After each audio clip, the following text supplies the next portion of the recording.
हज़रत सचल सरमस्त रहमतुल्लाह अलैह जेको सचल सचू ऐं सचेरे जे नाले सां मशहूरु आहे।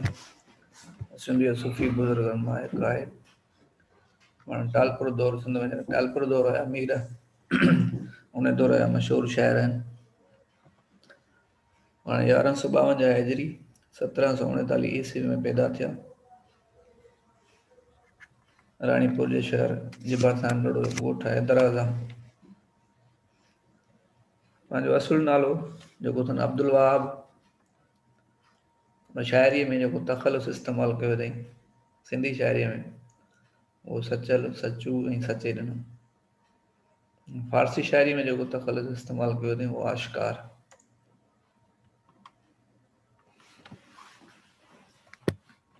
संदसि वालिद जो नालो मियां सलाहुद्दीन फारूकी। फारूकी पाण सॾाईंदा माना हज़रत उमर फारूक जे नस्बी सिलसिले सां हुनजी कड़ी मिले थी। इन करे पाण जेके बि हिननि जा रहिया आहिनि उहे फारूकी सॾाईंदा। जेके जिलानी हूंदा आहिनि उहे फारूकी अहिड़े था। सचल शुरूआत में क़ुर शरीफ़ जो तालीम हासिल कई, क़ुर शरीफ़ हिफ़्ज़ कयो ऐं दुनियावी जेका तालीम हूंदी आहे उहा हासिल कई मकतबनि में। फारसी ऐं अरबीअ जो वॾो आलम हुयो, ॿिन्ही ॿोलियुनि जो तमामु घणो ॼाण हूंदी हुअसि ऐं शाइरी कई अथई हिननि ॿोलियुनि में।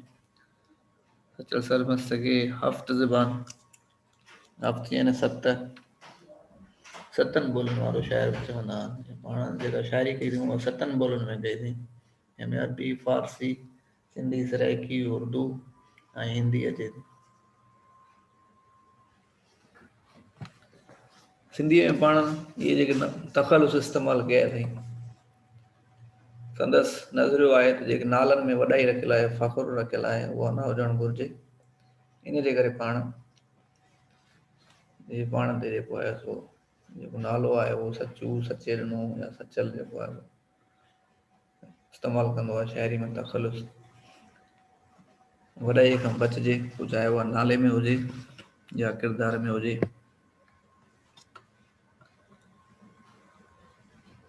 पाण हाफ़िज़ क़ुर हुया, उन खां पोइ अरबी ऐं फारसी जी ॿोली जो इल्मु तमामु घणो हुयो। जॾहिं शाह लतीफ़ सिंध जे सैर सफ़र ते निकितल हुयो त जेके बि जंहिं इलाइक़े या शहर जा मशहूरु शख़्सियतूं हूंदियूं, अदीब हूंदा, पीर फ़क़ीर बुज़ुर्ग हूंदा, उहे चाहे कहिड़े बि मज़हब सां वास्तो रखनि, पाण उन्हनि वटि हली वञी उन्हनि सां कचहरियूं कंदा हुआ। उन्हनि जूं ॻाल्हियूं ॿुधाईंदा हुआ, पंहिंजूं ॻाल्हियूं ॿुधाईंदा, पंहिंजा नज़रिया ॿुधाईंदा हुआ। अहिड़े हिसाब सां शाह साहिबु जॾहिं दराज़नि में आयो आहे, मियां सलाहुद्दीन फारूकी सां मुलाक़ात थी अथसि त उन वक़्तु सचल जी उमिरि नंढी हुई, ॿार हुयो। शाह साहिबु अॻकथी कई आहे हुते त जेकी ॻाल्हि असां शाइरीअ में लिकियल तौर चई आहे उहा अॻिते हली बेबाकी सरेआम चवंदो। जेको अॻिते हली तारीख़ में मिले बि थो त सचल सरमसी जेका शाइरी आहे उहा ओपन आहे, खुलियल आहे, बेबाकी आहे। जंहिंजे करे शरई हिसाब वारा जेके माण्हू हुया, मौलवी हज़रात, उन्हनि खे हिन जी शाइरी सम्झ में न ईंदी, हिन जो मफ़हूम मक़सदु को ॿियो हूंदो, ज़ाहिरी लफ़्ज़ ॿिया हूंदा हुआ। उन्हनि ते फ़तवाऊं हुयूं क़त्ल करण जूं ऐं 2-3 दफ़ा हमला बि थिया हुनखे क़त्ल करण जा, पर पाण महफ़ूज़ रहिया। मियां अब्दुल हक, ॿियो हिकिड़ो नालो मिले थो हिते, मियां अब्दुल हक। संदसि वालिद जे वफ़ात खां पोइ, पाण नंढा हुया, वालिद गुज़ारे वियो, फौत थी वियो, हुनजे वफ़ात खां पोइ मियां अब्दुल हक हुनजी परवरिश, पालना, तालीम, रूहानी फैज़, ये सभु मौलाना जेको आहे अब्दुल हक आहे। अब्दुल हक सां संदसि 2-3 रिश्ता हुया। हिकु त चाचो हुयसि, ठीकु आहे, मियां सलाहुद्दीन फारूकीअ जो भाउ सचल सरमस हुयो चाचो। ॿियो त रूहानी मुर्शिद हुयुसि, जितां फैज़ हासिल कंदो हुयो उहो पंहिंजे चाचे खां ई हलंदो। टियों मुर्शिद हुयुसि, चौथों सहुरो हुयुसि हिन जेका शादी थियल हुई सचल सरमस जी उहा संदसि चाचे वटां थियल हुई हिन जे करे ॿ टे रिश्ता हुआ अब्दुल हक जो वॾो किरदारु आहे पंहिंजे भाइटे खे हिन दर्जे ते पहुचाइण जे लाइ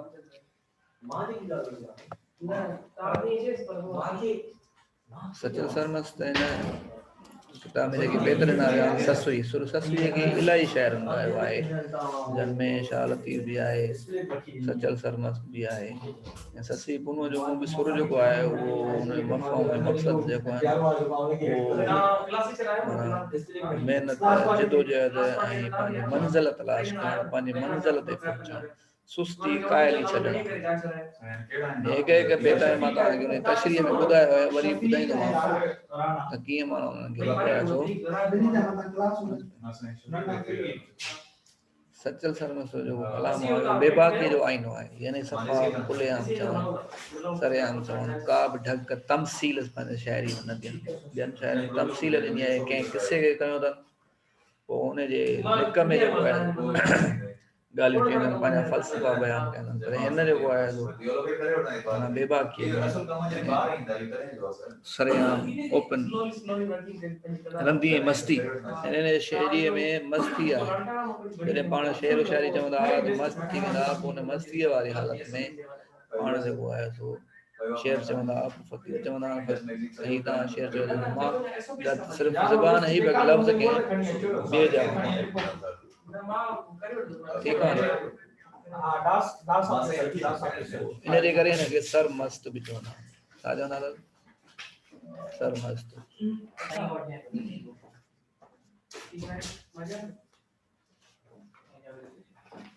पाण सराइकी में बि कलाम चयो सराइकी में बि बेत ठीकु आशकार जेको अथसि तख़लुस उहो फारसी में फारसी जेको आहे आशकार जी माना आहे माना खुलियल ज़ाहिर काफ़ी आशकार थी वेंदी आहे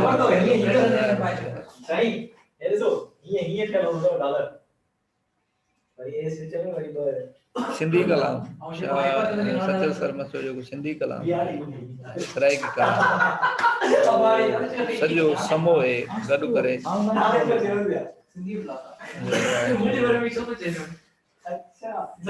सिंधी अदबी बोर्ड छपरायो आहे सिंधी अदबी बोर्ड जंहिंजो कमु आहे सिंधी अदब खे प्रिंट छपजण वारी जेको मटीरियल आहे शेर व शाइरी नसर नज़म हुनखे किताबी सूरत में आणणु सिंधी अदबी बोर्ड गवर्नमेंट जो इदारो आहे उन सिंधी अदबी बोर्ड जेको आहे सो शाह सचल सरमस जो कलाम आहे सिंधी ऐं सराइकी उहो छपरायो आहे सचल सरमस सन 1152 हिजरी ऐं 14 रमज़ान 1242 हिजरी में पैदा थिया 1739 ईस्वी साल मीरन जो दौर मीर पाण पैदा थिया 1739 में उन हुकूमत पोतगी जेका संदन आयो 1242 हिजरी ऐं 1827 ईस्वी साल में 90 साल 90 साल उम्र भी टोटल जेका उम्र आहे उहा 90 साल आहे फिर ससुई के सचल सरमस ॻायो आहे ससी पुनू तव्हांजो ॿुधल हूंदो किसो सिंध जो रोमानवी किसो आहे सुमरा दौर में जेके बि रोमानवी किसा थिया आहिनि सुमरा दौर में ससी पुनू जो बि हिकिड़ो क़दीमी किसो आहे सिंध जो ससुईअ जो शहर बंगलोर हुयो जेको टटे जे भरिसां या आसार क़दीमा में आहे तमामु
तो बस वीडियो नंबर बस सर